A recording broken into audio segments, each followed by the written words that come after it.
ಸುಖಿ ಭವ. ನಮಸ್ಕಾರ ಆತ್ಮೀಯರೇ.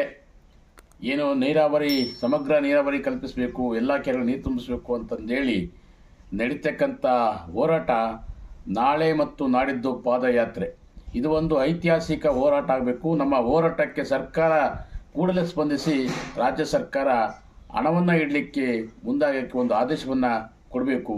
ಈ ವಿಚಾರವಾಗಿ ಪಾದಯಾತ್ರೆಯಲ್ಲಿ ನಮ್ಮ ಯುವ ಶಕ್ತಿ ಏನು ಪ್ರತಿ ಗ್ರಾಮದಲ್ಲೂ ಯುವಕರು ಕ್ರಿಕೆಟ್ ಆಡ್ತಕ್ಕಂಥವ್ರು ಬೇರೆ ಬೇರೆ ತಂಡವನ್ನು ಕಟ್ಕೊಂಡು ಬೇರೆ ಬೇರೆ ಆಟಗಳನ್ನು ಆಡ್ತಕ್ಕಂಥ ಎಲ್ಲ ಆಟಗಾರರು ನಿಮ್ಮ ಶಕ್ತಿ ಪ್ರದರ್ಶನ ಮಾಡಿ ನಾಳೆ ಹೆಚ್ಚಿನ ಸಂಖ್ಯೆಯಲ್ಲಿ ಈ ಧರಣಿ ಹೋರಾಟದಲ್ಲಿ ಭಾಗವಹಿಸಬೇಕು.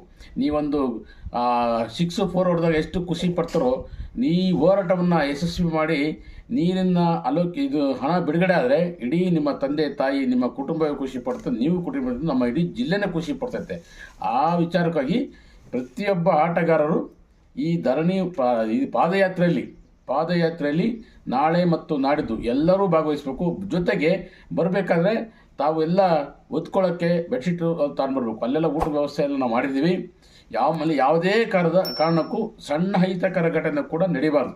ಹಂಗೆ ತರಲೆ ಮಾಡೋರನ್ನು ಕಂಡು ಅವ್ನು ಊರಾಗಿ ಬಿಟ್ಟು ಬಂದ್ಬಿಡೋರು, ಏನು ಬೇಕಾಗಿಲ್ಲ, ನಮ್ಗೆ ಅವಶ್ಯಕತೆ ಇಲ್ಲ. ನಮ್ಮ ಏನಿದ್ರು ನಮ್ಮ ಒತ್ತಾಯಗಳನ್ನು ಈಡೇರಿಸಲಿಕ್ಕೆ ಸರ್ಕಾರದ ಮೇಲೆ ಒತ್ತಡವನ್ನು ಹಾಕಬೇಕು. ಅಷ್ಟು ಬಿಟ್ಟರೆ ನಮ್ಮದು ಬೇರೆ ಯಾವುದೇ ಥರದ ದಿಕ್ಕು ತಪ್ಪಿ ಬೇರೆ ಕಡೆ ಆಗಬಾರ್ದು. ಹಾಗಾಗಿ ಶಾಂತಿಯಿಂದ ವ್ಯವಸ್ಥಿತವಾಗಿ ನಾವು ಪಾದಯಾತ್ರೆ ಮಾಡಿ ಜಿಲ್ಲಾಧಿಕಾರಿ ಕಚೇರಿಯವರಿಗೆ ಹೋಗಿ ಅಲ್ಲಿ ಸಮಾವೇಶ ಮಾಡಿ ಸಂಬಂಧಪಟ್ಟಂಥ ರಾಜ್ಯ ಮತ್ತು ಕೇಂದ್ರ ಸರ್ಕಾರದವ್ರಿಗೆ ನಾವು ಮನವಿ ಪತ್ರವನ್ನು ಕೊಟ್ಟು ನಮ್ಮ ಏನು ಎರಡೂ ಸರ್ಕಾರಗಳು ನಮ್ಮ ಭಾಗದ ಹಣವನ್ನು ಬಿಡುಗಡೆ ಮಾಡಬೇಕಂತ ನಮ್ಮ ಒತ್ತಾಯ ಇದೆ.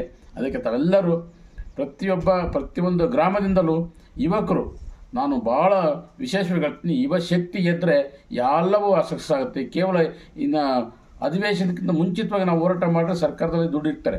ಅದಕ್ಕಾಗಿ ನಾಳೆ ವಿಶೇಷವಾಗಿ ಎಲ್ಲರೂ ಇದಕ್ಕೆ ಆಸಕ್ತಿ ವಹಿಸಿ 2 ದಿವಸ ಮಾತ್ರ ನಮ್ಮ ಜೊತೆಗೆ ಬರಬೇಕು, ಜೊತೆಗೆ ಹೆಜ್ಜೆ ಹಾಕಬೇಕು.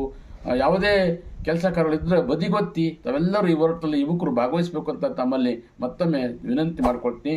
ನಮಸ್ಕಾರ. ನಾನು KT ತಿಪ್ಪೇಸ್ವಾಮಿ, ಜಿಲ್ಲಾ ರೈತ ಸಂಘದ ಅಧ್ಯಕ್ಷರು, ಹಿರಿಯೂರು. ಅನ್ನದಾತ ಸುಖಿ ಭವ.